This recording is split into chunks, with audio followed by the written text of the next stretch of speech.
Alright, so today I will go over the second arc of the Kaiju number 8 series, the Sagamihara Subjugation Operation arc. In this arc, the story starts to really heat up as we are getting right into Kafka's first mission, which I can tell you now that it's not going to go as planned. Anyway, I don't want to keep you waiting anymore, so be sure to subscribe to the channel, and without further ado, let's get right into it. The defense force set out to defeat a giant class kaiju. Everyone prepared their gear, and Hoshina declared it was time to take down the kaiju. With tension thick in the air, Kikoru and Kafka exchanged intense glances. In a flashback, Kikoru was stunned to learn that Kafka could transform into a kaiju after eating one. She jokingly speculated whether it was due to poverty. Kafka intended to inform the defense force so they could help him, but Kikoru rejected the idea, fearing they would dispose of him instead. Given his kaiju code name, he would likely be dismantled for weapon parts. Frightened, Kafka pleaded with Kikoru to keep his secret, and she agreed, grateful for him saving her. However, she warned that if he posed a threat to humanity, she would have to kill him. Leno was shaken by Kikoru's words, but Kafka seemed resigned to his potential fate. Back in the truck, Kikoru hoped Kafka wouldn't let her down. However, the once confident protagonist suddenly appeared unwell. Panic spread among the truck's occupants, as Kafka seemed on the verge of throwing up what he ate for dinner. As everyone arrived at the temporary base, they spotted a towering mushroom-like monster in the distance. They quickly took up their positions, dividing into platoons led by Hoshina, Ikaruga, and Nakanoshina. Their task was to eliminate the countless Yoju creatures that had spawned nearby, while Hoshina's unit dealt with the Honju. Neutralization zones were marked on everyone's map, indicating areas where they needed to clear out any Yoju threats. Hoshina reminded everyone about the importance of minimizing damage, as any destruction would require resources for rebuilding. He reassured the new recruits, placing them towards the rear as the last line of defense. After asking if anyone had questions and receiving none, he gave them a final reminder that the real battlefield would differ from their training sessions, urging them to showcase their skills. As the reality of their situation sank in, the group displayed a range of reactions, with sudden bursts of excitement echoing across the team. Leno had contacted Kafka, telling him that their moment had finally arrived. Kafka responded by expressing his need to prove himself. Despite feeling tense and pressured, he was excited to demonstrate his skills on the battlefield. Leno understood how important this was for Kafka. It was his dream job. He hoped their first mission would be successful. Suddenly, an announcement was made that Yoju had appeared in their area. Kafka then instructed Kikoru that it was time to take action. Kikoru simply smirked and told him not to boss her around as the entire platoon leaped out of the building. Kafka reminded Leno to stay safe, and Leno echoed the sentiment. Kikoru then urged everyone to focus as a Yoju emerged in front of their platoon. Hoshina had watched from a distance, hoping that everyone's debut mission would leave a lasting impression on their seniors. Seeing the monster looming in Zone E, Kafka suddenly grasped the reality of the situation. He found it odd that he felt calmer than during the entrance exams. Wearing his suit, he felt invincible, ready to unleash his combat prowess. However, his confidence was shattered when Yoju pounced on him. Kikoru advised Kafka to reserve 1% of his power for backup. Ikaruga sighed at the thought of having to guide inexperienced recruits and stressed the importance of identifying the enemy's weaknesses and gathering intelligence. However, his surprise was palpable when the Yoju suddenly exploded into pieces. Kikoru admitted that she had been targeting potential weak spots with precision. Witnessing Kikoru's skill left Ikaruga in awe, realizing her strength despite only joining 2 months ago. Kafka, from behind, gave a thumbs up to acknowledge her achievement. Kikoru appeared pleased, but then adopted a tsundere-like attitude. Suit monitors reported a rapid increase in Kikoru's heart rate. Meanwhile, back in Zone F, a Yoju had its legs blown to bits. Iharu had the best shooting spree of his life, and the others praised him for disabling the Yoju. Suddenly, a loud thud echoed, and they found Leon had single-handedly defeated another Yoju. Leno explained that he used freezing bullets to slow down the enemies, claiming it was his new hunting style for kaijus. Deep down, he felt it wasn't enough. He aimed to become stronger so Kafka wouldn't have to resort to transforming into a kaiju. In Zone J, some senior officers were astonished to see Aoi and Haruichi excelling. Nakanoshima remarked that they were fortunate with this year's recruits. Aoi and Haruichi kept competing and bickering, catching Nakanoshima's peculiar interest. Nakanoshima acknowledged there were many promising candidates, but it was the top rookie scores that boosted the new recruits' morale and skill levels. Returning to Zone E, Kafka noticed the flood of reports detailing kaiju kills, including Aoi's and Haruichi's. He felt like a burden, realizing how little he could contribute. Pondering his options, he suddenly remembered Ikaruga's advice about identifying the enemy's weaknesses first. Glancing at a nearby Yoju's lifeless body, he remembered he had his own weapons. Others were surprised to see Kafka disassembling the Yoju. Despite having access to only 1% of his power, dismantling it was surprisingly easy. He hoped the equipment could be shared with the cleanup crew. As he worked, Kafka realized the Yoju was a fungal-type kaiju, lacking a standard core weak spot. He searched for the core, eventually spotting something promising. Hoshina received a call from Kafka, who excitedly reported that he had found the core. According to Kafka, it was located at the base of the neck, protected by tough muscles resembling a spine. Impressed by Kafka's discovery, Hoshina listened intently. However, Kafka then revealed something surprising. The Yoju possessed reproductive organs. This revelation shocked Hoshina, who learned that there was a bumpy white organ on the Yoju's rear end that could spawn more Yoju from corpses. Despite his surprise, Hoshina praised Kafka for his findings and instructed his assistant Okonogi to inform every troop member. Observing Kafka's expertise and dedication, Hoshina recognized the value of his past experience and recent research. Kafka expressed his joy at being able to assist the defense force and pledged to continue dissecting and neutralizing the other Yoju corpses. He was determined to do his best to support Mina. Suddenly, a deafening explosion echoed through the city, signaling the start of the main unit's attack. Hoshina urged Kafka to pay attention. From atop a building, Mina effortlessly held a huge gun, triple her own size. With precision, she targeted and fired at the massive mushroom-like kaiju, causing its face to explode. Hoshina pointed out to Kafka how capable Mina was, the person that Kafka wanted to stand beside. Everyone could see how Hanju fell apart from Mina's attack. They all focused on firing at its limbs. It didn't take long for Mina to prepare for the third attack. She remembered her bet with Kafka about who would be the better officer. She showed off her 96% combat power to him. She went for another shot and created a hole in the Hanju. Kafka and everyone else were shocked by the sight. Hanju's vital signs and body were deteriorating. Mina loaded the fourth shot and fired it, completely destroying the Hanju. Mina loaded another shot, but the operators informed her that it was already over. However, Mina wanted to shoot once more. Kafka couldn't believe what he was seeing, as it was different from watching Mina in action on television. The vice captain, Hoshina, approached Kafka and questioned whether he was considering giving up, given that standing beside Mina required strength. This irritated Kafka, who then questioned if Hoshina could manage the same. However, Hoshina honestly admitted that he couldn't, as he was not as powerful as Mina in sharpshooting and battling giant-class threats. Suddenly, a Yoju appeared, but Hoshina assured them that he was confident in handling smaller and medium-sized threats. Kafka was astonished, as he hadn't even noticed how swiftly Hoshina had sliced the Yoju in half. Hoshina explained that he came from a family of kaiju slayers dating back to the Muromachi period.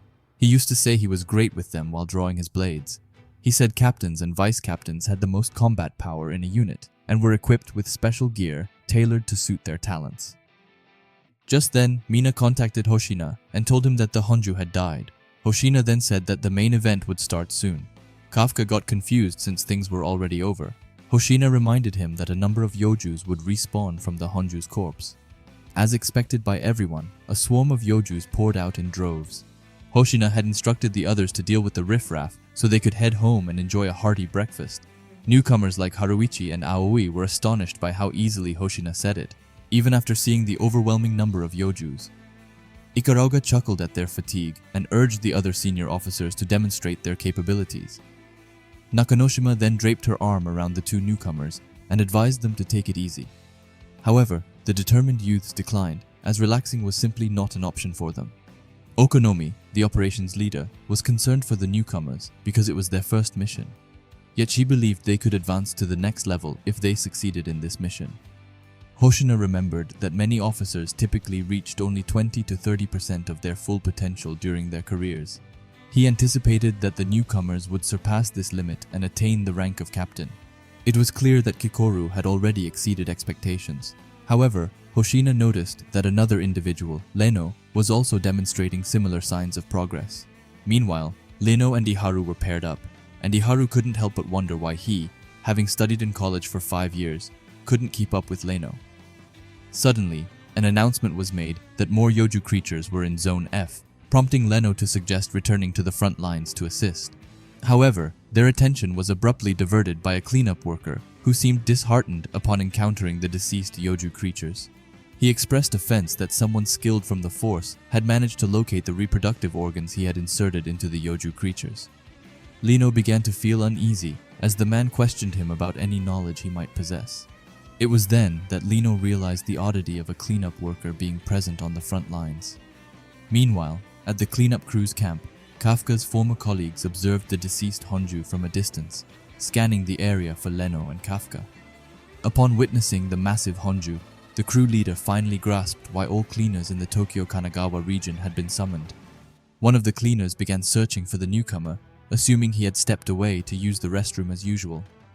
Meanwhile, Leno continued to ponder why a cleanup worker was present in the vicinity. The worker, in turn, commenced rummaging through the Yoju's remains, grumbling about the failure of his creations. Although he contemplated reviving them, he ultimately decided against it due to the inconvenience. Feeling uneasy, Leno wondered about the nature of the cleanup worker's remarks. Iharu approached the cleanup worker and instructed him to leave because the area wasn't safe. However, the cleanup worker ignored Iharu and pointed his finger at him, which confused Iharu. The cleanup worker's finger then swelled up, and Leno warned Iharu to be careful of an attack. But it was too late. A hole had already pierced through Iharu's left shoulder. The cleanup worker was frustrated that he missed the heart and blamed his current form for his lack of accuracy. Blood began pouring out from Iharu's shoulder, causing him to scream in pain. Panicking, he struggled as the wound continued to bleed. Leno urged him to stay calm and reminded him to use his suit's function to bind the wound. Enduring the pain, Iharu asked who the person in front of them was. Leno quickly realized that the man in front of them had become a kaiju, a humanoid one. The man's body then began to swell until it transformed into a creepy-looking humanoid kaiju.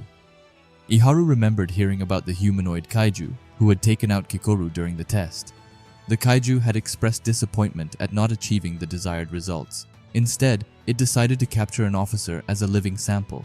Leno and Iharu suddenly felt uneasy, and Leno hurriedly tried to warn his platoon about the humanoid kaiju. However, communications weren't functioning properly. The kaiju had already taken care of that. The area around him seemed undetectable, a special trick to keep himself hidden from humans. He explained it was useful for hunting as he aimed another shot at the two. Leno sensed an imminent attack and attempted to dodge, but he still got hit in the lower right abdomen. The kaiju continued its assault, resembling Frieza with its death beam-like attacks, piercing Leno's left thigh. Despite the hits, the kaiju was puzzled that its accuracy was off.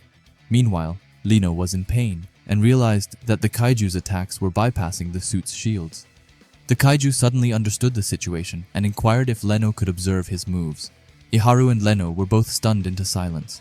Yet Leno remembered Kikoru's story about the humanoid kaiju. In a quick flashback, Kikoru mentioned that the kaiju didn't rely on magic or witchcraft.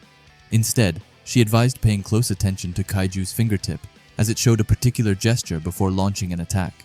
Kikoru had been correct. The fingertip would swell briefly before flattening just before firing.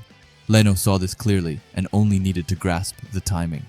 This time, he dodged the third shot, much to Iharu's surprise. The kaiju scratched its head in disappointment, realizing its attack's secret had been discovered.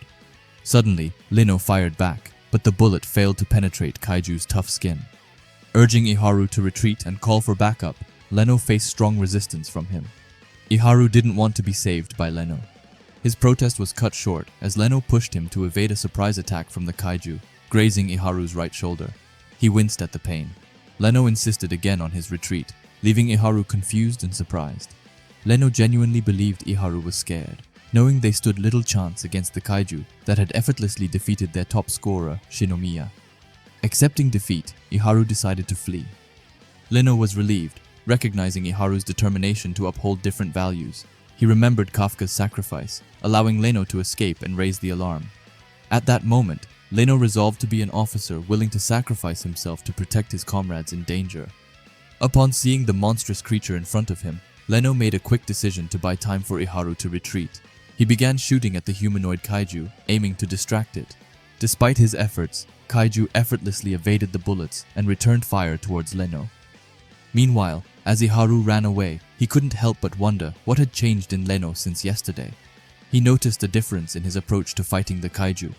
Suddenly, a stray bullet narrowly missed Iharu, causing him to pause momentarily in shock. However, he quickly regained his composure and reminded himself that he disliked fleeing from danger. Reflecting on Hoshina's advice about the limitations of their abilities, Iharu realized that most of them could only achieve a released force of 20 to 30%, and only a few could surpass this limit.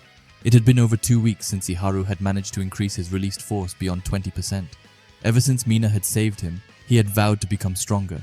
Yet, seeing someone like Leno effortlessly surpass him left him feeling frustrated and discontent with his own progress. Meanwhile, the humanoid kaiju rapidly closed the gap with Leno. He realized that Leno had some information about him. Suddenly, his back swelled, and additional arms with swollen fingertips emerged. He knew that Leno was unaware of his next move. Leno found himself unable to move as his fingertips began firing shots. Just then, Iharu returned and rescued Leno from certain death. He bled profusely as one shot pierced through his abdomen. The two tumbled on the ground, surprising the humanoid kaiju. Iharu continued to bleed, and Leno wondered why he had come back. Iharu then realized that his hatred was not directed towards Leno, but towards himself for not changing since he had committed to his dreams and goals. He recognized that he had always been the one protected by others. Shocking Leno, Iharu revealed that it was not Leno who was protecting him, but rather he who was protecting Leno. However, he had fallen to the ground again because of the severe injury. The kaiju didn't understand what was happening.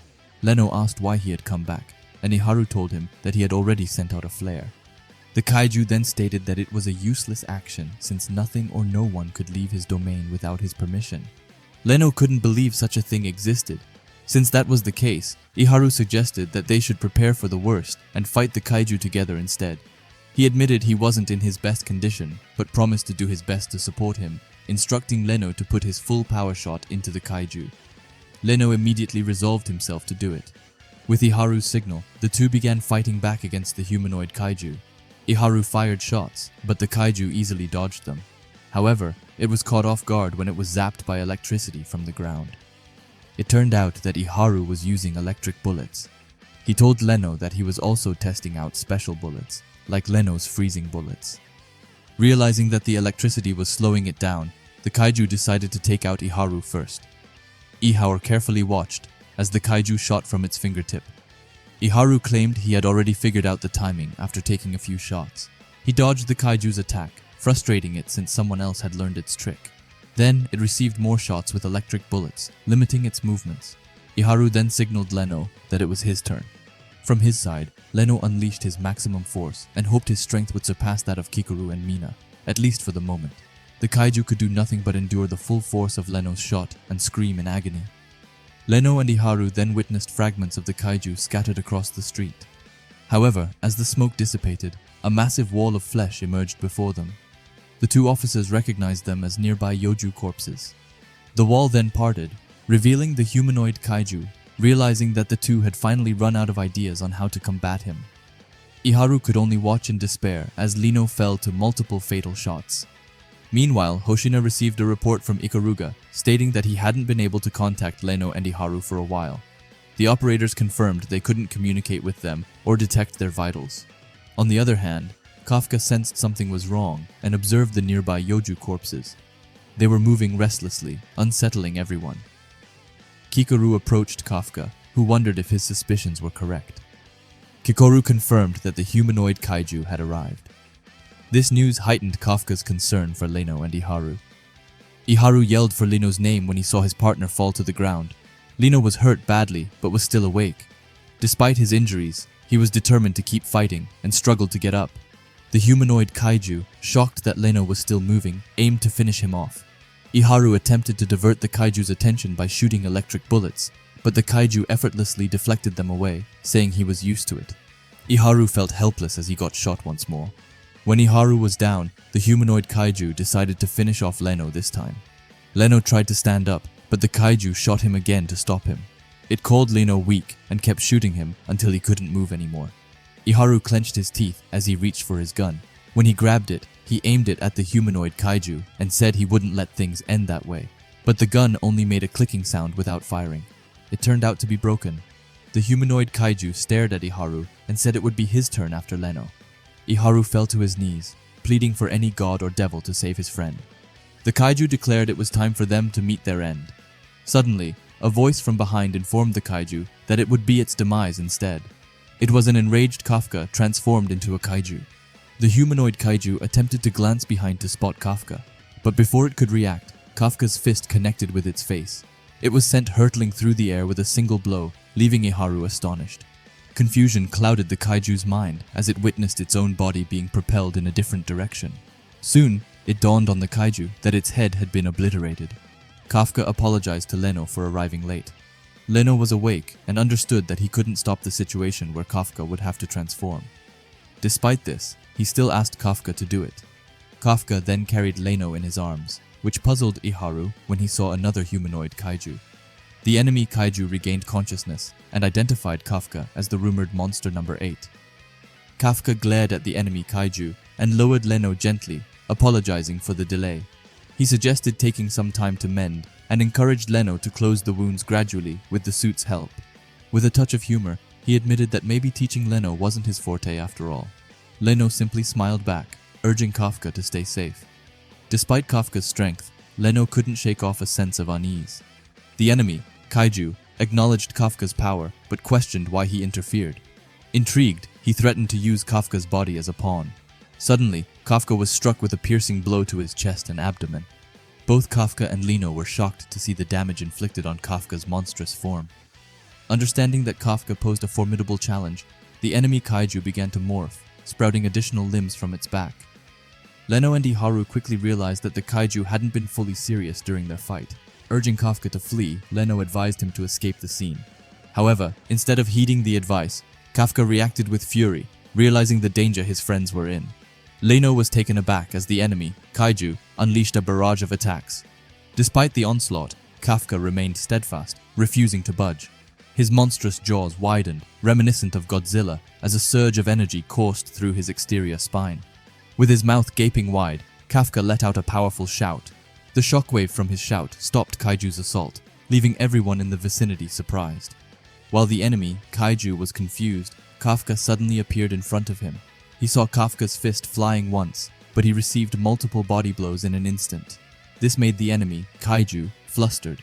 He then controlled the nearby Yoju corpses and made a wall again. He wanted to buy some time to recover.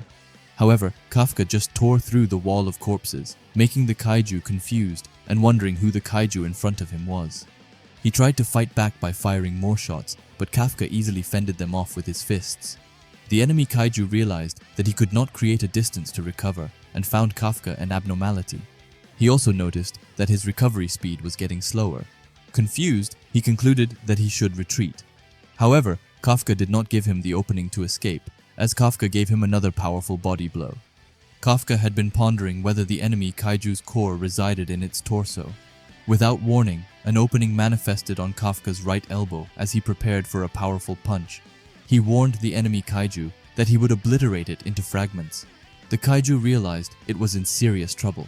With a forceful blow, Kafka struck the enemy kaiju so hard that it was torn apart into pieces, causing collateral damage to the surrounding buildings due to the impact. Despite being severely damaged, the enemy kaiju managed to maintain its form, but its core is now completely exposed. Stepping forward, Kafka fixed a menacing gaze upon the enemy kaiju, declaring that its demise was imminent.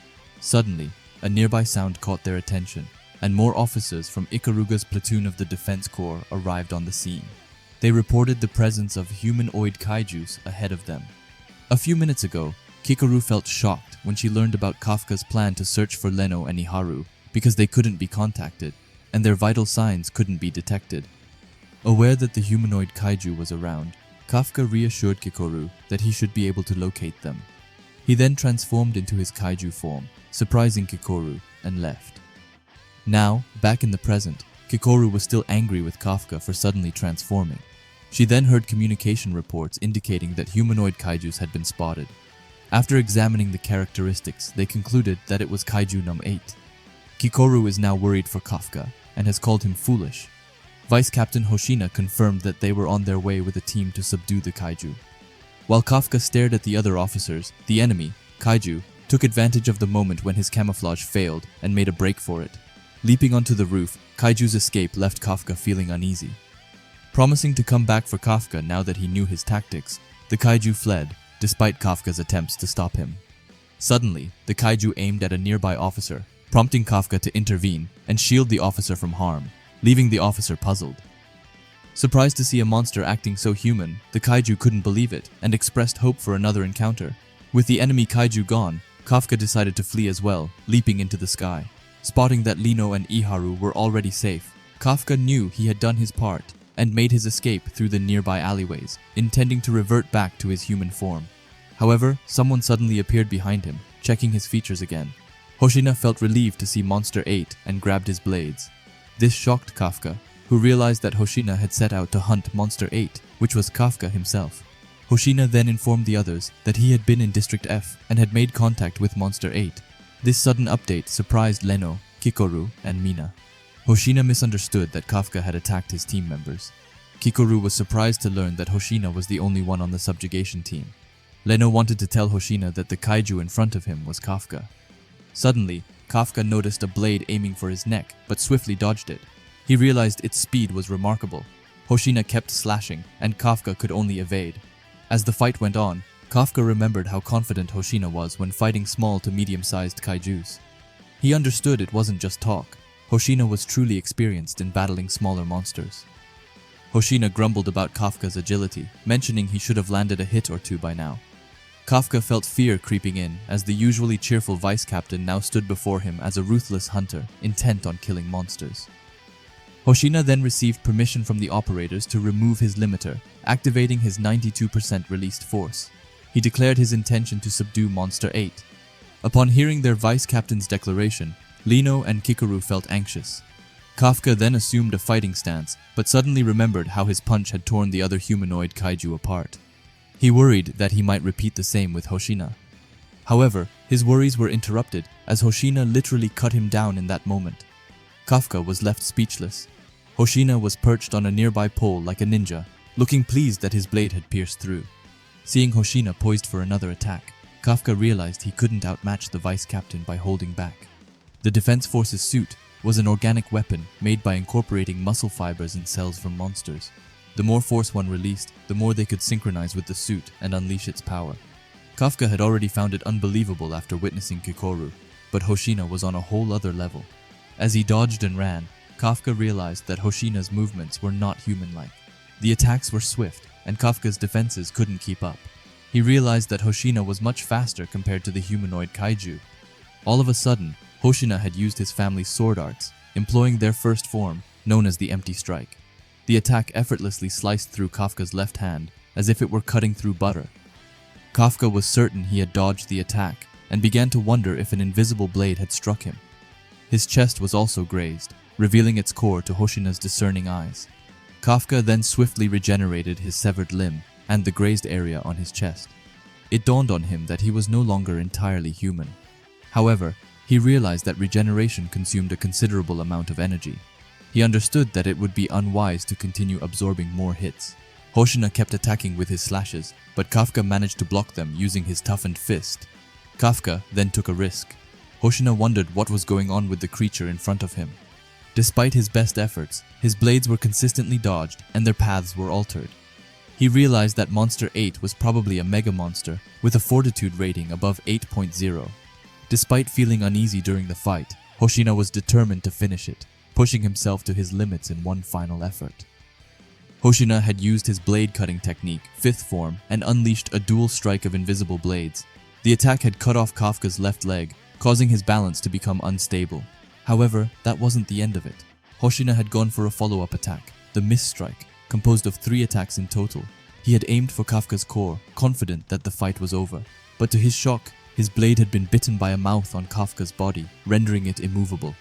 Kafka had acknowledged the danger and power of the attack, but he knew that Hoshina would target his core. In response, Kafka swung his fist, aiming to break the blade. The impact had pushed Hoshina back, and he had clicked his tongue in frustration. By the time Hoshina had looked around, Kafka had vanished from the streets. Hoshina had scratched his head in puzzlement and reported that Monster 8 had escaped. He later reported that Monster 8's severed limb had also disappeared, leaving no sample for them to collect. The operators confirmed that an investigation team had been dispatched. Kikoru listened to the communications as she remembered seeing Kafka transform into a kaiju in person. She wondered if she had continued to trust the old man. Suddenly, something clattered behind her, causing Kikoru to become alert. However, it was only Kafka returning from the fight with Hoshina. Kikoru looked relieved to see him well. Kafka apologized for making her worry. Blushing, Kikoru exclaimed that she hadn't been worried at all and claimed that she had wanted to say a lot of things. Kafka suddenly wobbled, and Kikoru quickly moved to help him get up. Kafka apologized for letting the kaiju that had hurt her escape. Kikoru was surprised and then began to act like a tsundere again, while stating that she would one day kill the kaiju herself. At that moment, Kafka attempted to walk away, but Kikoru questioned him about his destination. He explained that he needed to check on Leno and Iharu because they had been badly injured. However, Kikoru stopped him, saying he wouldn't be of much help there. She reassured him that the two would recover fine, thanks to the Defense Force's use of monster recovery powers combined with medical technology. She spoke from her own experience, assuring him it would be effective. Kafka felt disheartened to be lectured by a teenager, given his middle-aged status. Kikoru then advised him to focus on his own situation first, as he had been discovered by the troop members and on top of that, by their vice captain. She speculated that someone like Hoshina might soon figure something out. Hoshina had sat on the ground, feeling disappointed, while Mina approached him, curious about Monster 8's strength. Hoshina couldn't believe Mina had witnessed his embarrassing moment and had even taken a picture to remember it by. He then admitted that Monster 8 might have been a mega monster, which would have been the first since the one in Fukuoka 5 years ago. Thankfully, Monster 8 hadn't caused any casualties in the past few months and seemed to be the type that didn't attack people indiscriminately. Reflecting on the fight, Hoshina remembered feeling uneasy. He wondered why Monster 8 had targeted the weapon instead of him. He also recalled Monster 8's movements during the fight and realized that it seemed to be fighting like a human rather than a monster. Mina stopped her overthinking by declaring that she would take charge of the area and suggesting that Hoshina should rest. She reminded him that all types of monsters were meant to be defeated. Hoshina agreed, but suddenly his communication device went off and Ikaruga's voice echoed from his earpiece. Hoshina wondered what was happening, and Ikaruga exclaimed that he had received some information from Leno and Iharu. They reported that the humanoid kaiju that had attacked them was the same one they had examined earlier and confirmed that it had been human before transforming into a monster. With those words, Hoshina realized that these monsters could take on human forms. Later, in the cleanup workers' office, the cleaners were surprised when Hoshina and Okonomi paid them a visit. They wanted to know more about the missing worker. Okonomi requested a photo of the worker's face. However, the team leader was worried about the situation and asked where their colleague was.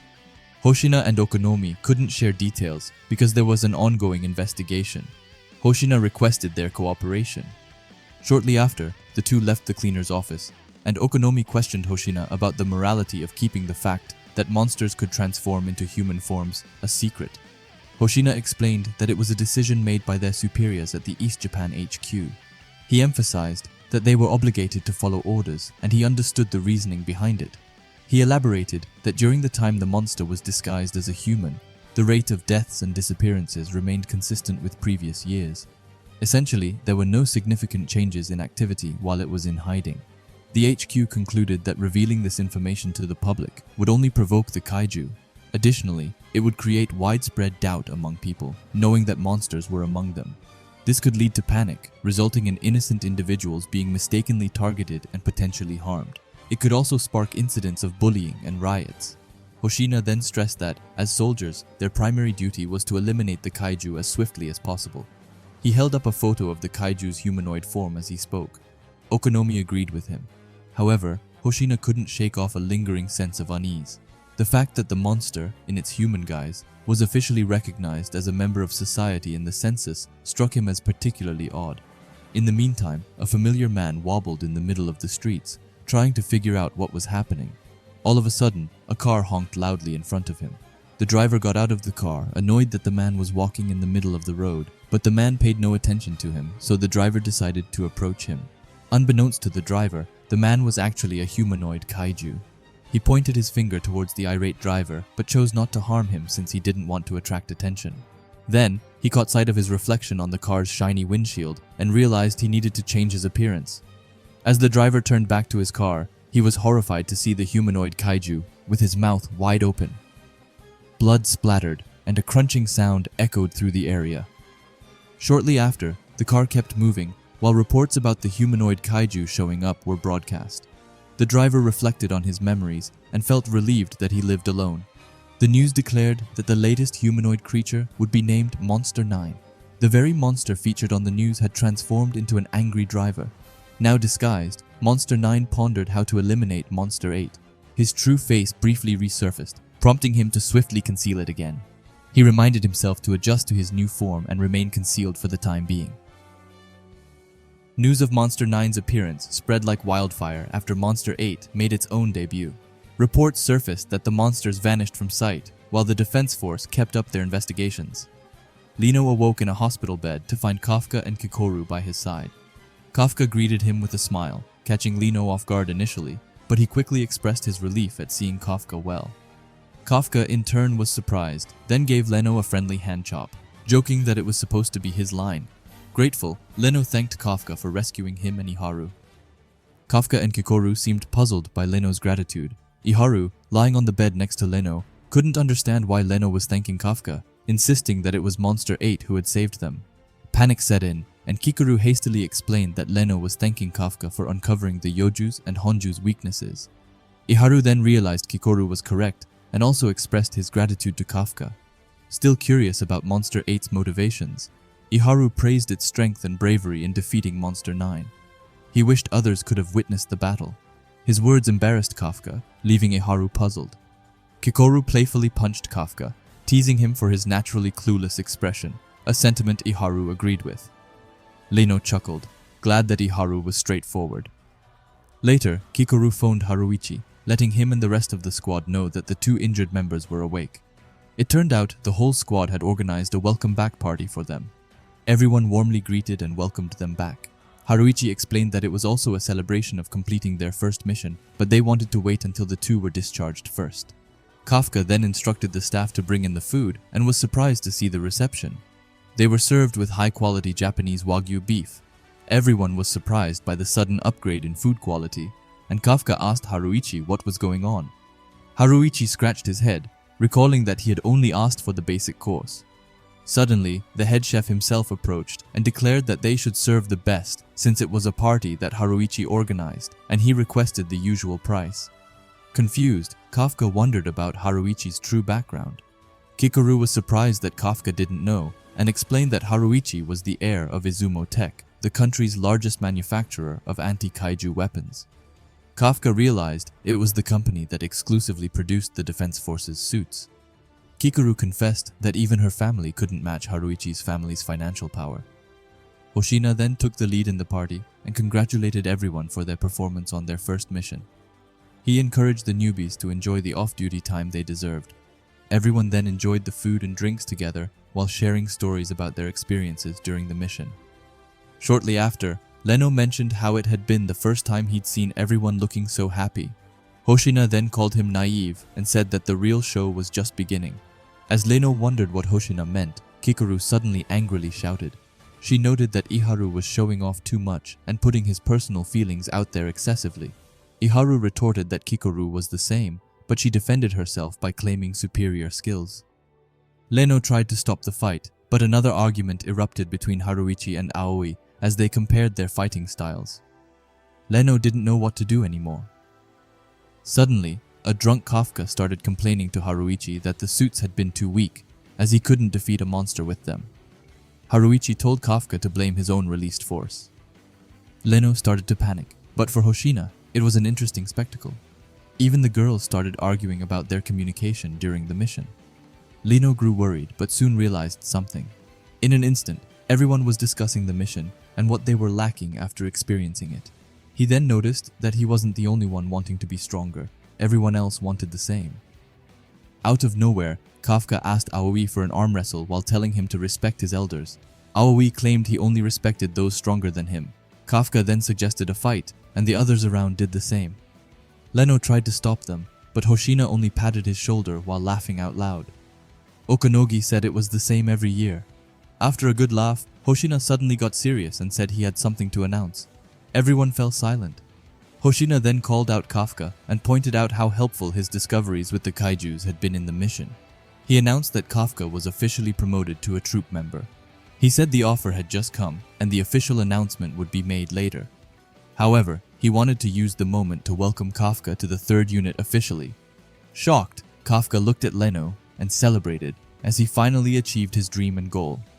Shortly after, Mina officially welcomed Kafka into her unit as a troop member. Kafka saluted and pledged to give his best in battle. After awkwardly excusing himself as he attempted to leave, Mina reminded him not to get carried away as he still had a long way to go before he could fight alongside her. With Mina recalling their shared promise, Kafka assured her to keep a close eye on him. Mina glanced back smiling and instructed Kafka to do 50 push-ups before departing as a consequence for speaking informally to a superior officer. Abruptly, she mentioned Monster 8, which caught Kafka off guard. She then announced her departure to investigate Monster 8 and 9 at the main office. Instructing Kafka to report directly to Hoshina, she revealed that it was Hoshina who had recommended Kafka's promotion from cadet to official member due to his efforts in the previous battle, much to Kafka's surprise. Reminding Kafka to meet Hoshina's expectations, Mina took her leave. That night, Kafka had just finished reading some materials and decided to call it a day to avoid getting scolded by Hoshina. On his way to his room, he noticed that the training room was still lit up. He grumbled about someone forgetting to turn off the lights, but then he froze in surprise when he saw Hoshina intensely practicing with his blades. Watching Hoshina move with such intensity, Kafka realized that the vice commander was engaged in mental imagery training. However, as he observed further, Kafka realized it wasn't just regular mental imagery training. It was a recreation of their past fight when Kafka was Monster 8. Remembering their fierce battle, Kafka collapsed to the floor. Finally, Hoshina noticed him, and Kafka wondered why he was up so late. Hoshina then explained that he was devising a plan to counter Monster 8, intending to slice him at every opportunity when they next crossed paths. Kafka felt a chill run down his spine as he realized he was Monster 8. He admitted that he had made a mistake in their previous encounter and could have ended it if he had used his 6th form technique. Hearing those words and seeing the blade, Kafka felt a surge of fear inside him. He believed that the only one capable of matching up against Monster 8 in strength was himself. Seeing Hoshina resolute, Kafka couldn't help but conclude that the vice commander was an amazing person for not only protecting the citizens, but also his troop members. He then told Hoshina about Mina, telling him about Hoshina's expectations on him. He saluted and swore to do his best to become a valuable asset. Hoshina stared blankly at him for seconds and suddenly choked Kafka. He claimed he expected nothing from a member with 1% released force and reminded him not to get carried away. As Kafka tried to escape, Hoshina claimed he could at least hold a 1% expectation. Kafka was surprised, and Hoshina left just like that. Meanwhile, miles above the 3rd unit's base, a smiling humanoid kaiju rode some flying-type kaijus and ordered them to descend. But with that, it brings us to the end of the arc. But if you liked this video, then be sure to subscribe to the channel and leave a like. And if you want me to cover the next arc, which would be the raid on Tachikawa base arc, then be sure to let me know by leaving a comment. Anyway, I hope you have a nice day, and bye.